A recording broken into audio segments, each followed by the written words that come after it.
Саламатсыздар ма оқушылар? Сабақтың тақырыбы Германиядағы әлеуметтік нарықтық шаруашылық белгілері.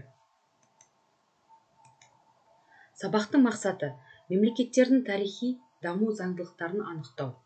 Әлемнің жетекші және дамушы елдерінің адамдарының өмір сүру деңгейіне әсер ететін факторларды анықтау. 1970-1980 жылдардағы әлеуметтік саладағы өзгерістерді сипаттау үшін әл-уақат жағдайы ұғымын пайдалану. Оқушылар, бүгін сабақты бастамас бұрын бүгінгі сабақта кездесетін терминдерге тоқтала кетсек. Ордолиберализм.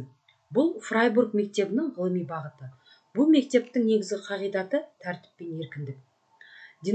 Денацификациялау соғыстан кейін Герман және Австрия қоғамын, мәдениетін, баспасөзді, экономиканы, білім беруді, құқықтануды және саясатты нацистік идеология әсерінен тазартуға бағытталған іс-шаралар жиынтығы.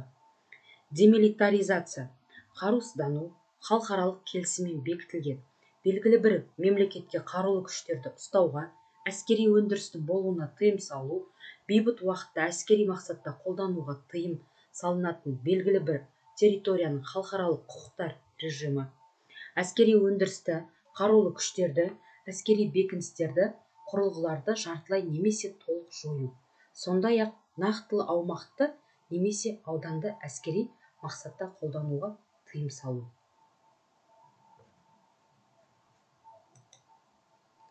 Соғыстан кейінгі Германияның экономикалық жағдайы төмен болатын.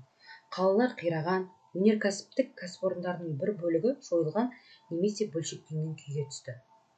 Соғыста зардап шеккен мемлекеттерге репарация төлеуге міндеттелді. Тұрақты армия ұстауға шек қойылды.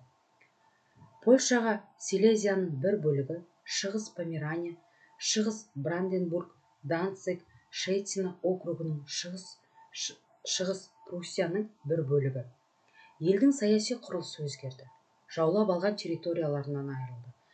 4 миллион әскери адам мен 3 миллион бейбіт тұрғын қырылды. Ықпал ету аймақтарына бөлінді. Соғыс аяқталғаннан кейін Германия әртүрлі саяси және экономикалық жүйелермен басқарылатын екі аймаққа бөлінді. Батыстағы 3 бөлігі Ұлыбритания, Франция және Америка құрама штаттарының бақылауында болды. Оккупацияның шығыс аймағы кеңес әкімшілігінің бақылауында болды.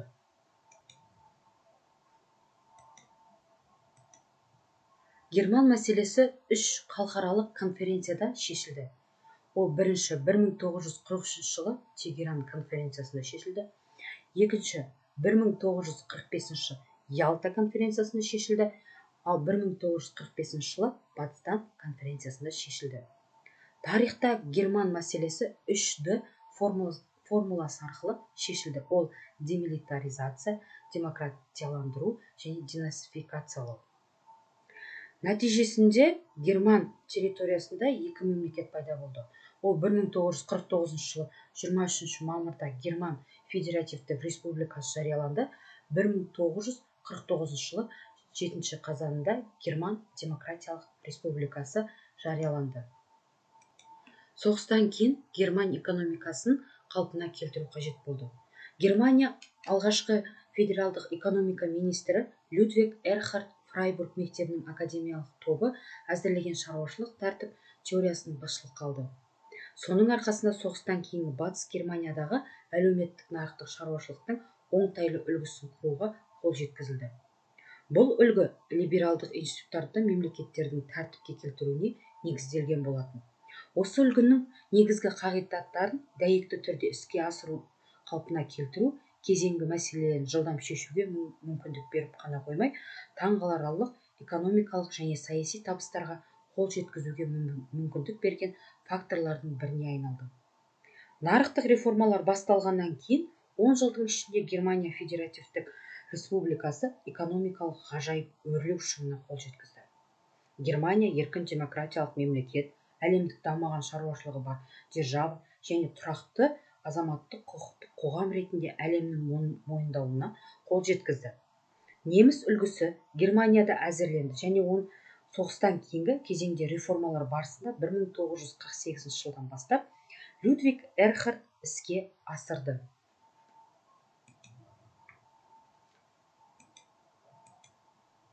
Германияның әлеуметтік қорғау жобасы елде 20 ғасырдың 50-60 жылдарда жүргізілген өзгерістердің әсерінен қалыптасты және әрбір жаңа партия билікке келген сайын өзгеріп отырды.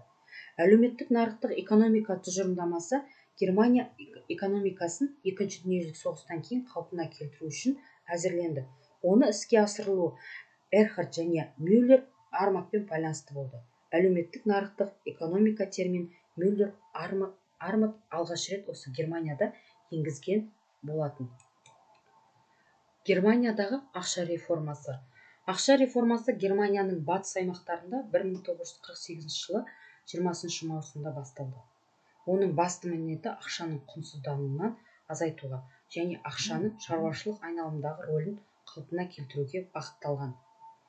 Нақты пысықталған тұжырымдамаға сәйкес бірыңғай құнды қағаздар шығаратын орталық неміс жерінің банкі құрылды. Ақша реформасының шеңберінде негізгі шаралар жүзеге асырылды. Ол рейхсмаркының орнына бірыңғай ақша бірлігі ретінде жаңа неміс маркасы енгізілді.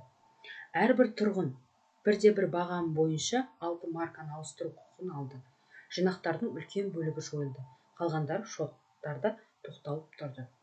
Жалақыны, зейнетақыны және пәтерақыны қамтитын ағымдағы төлемдер бірде-бір қатынасында қайта есептелді.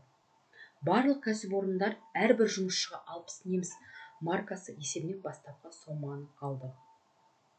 Кәсіпорындардың өзара міндеттемелері 1:10 қатынасында қайта есептелінді. Мемлекеттік рейх маркасымен көрсетілген барлық міндеттемелер ешқандай өтемақысыз жойылды. Германияда қолданылған әлеуметтік қорғау үлгісі Еуропа елдерінің арасында ең тиімділерінің бірі саналды. Германия әлеуметтік сақтандыру жүйесін енгізген алғашқы ел болды.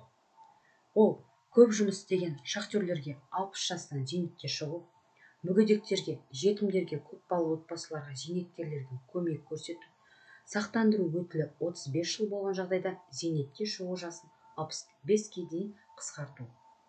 Адамдардың саналылығын, дербестігін және өз әл-ауқаты үшін жауапкершілігін арттыру. Өнеркәсіптік еңбек адамдардың науқастану бойынша сақтандыру туралы, өндірістік жазатайым оқиғалардан сақтандыру туралы, мүгедектігі және қартаю бойынша сақтандыру туралы заңдар шығарылды. 4 миллионға жуық жұмыс іздеушілер елге келді. Әлемнің дамыған елдері. Дамыған елдерге Солтүстік Американың, Батыс Еуропаның және Тынық мұхит алабының кіріс деңгейі жоғары, өнеркәсібі дамыған 25 ел жатады. Ондағы 1 миллиард адам тұрады. Жан басына шаққандағы жалпы ішкі өнімі 40 мыңнан 60 мыңға долларға дейін құрайды. Оларға әлемдік сауда айналымының 70%-ға жуық тиесілі. Халықтың өмір сүру сапасы, адамның материалдық, рухани және әлеуметтік қажеттіліктерін қанағаттандыру дәрежесі. Өмір сүру деңгейі, халықтық әлеуметтік деңгейі, игіліктерді мен қызметтер тұтыну деңгейі адамдардың негізгі өмірлік қажеттіліктерін қанағаттандыру деңгейіне сипаттайтын жағдайлар мен көрсеткіштердің жиынтығы.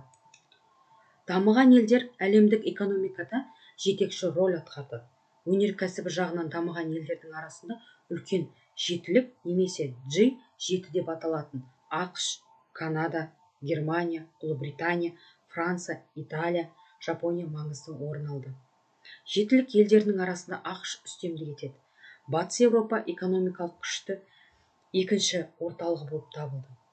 Батыс Еуропада нарықтық экономиканың ең екі үлгісі демократиялық корпоратизм және әлеуметтік нарықтық үлгі басым.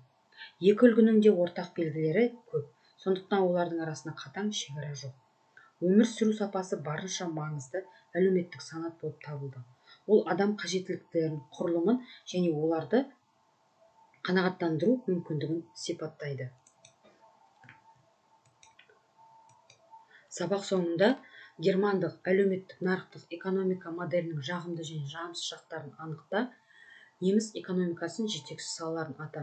Осы сұрақтарға жауап берсеңіздер. Тыңдағандарыңызға рахмет.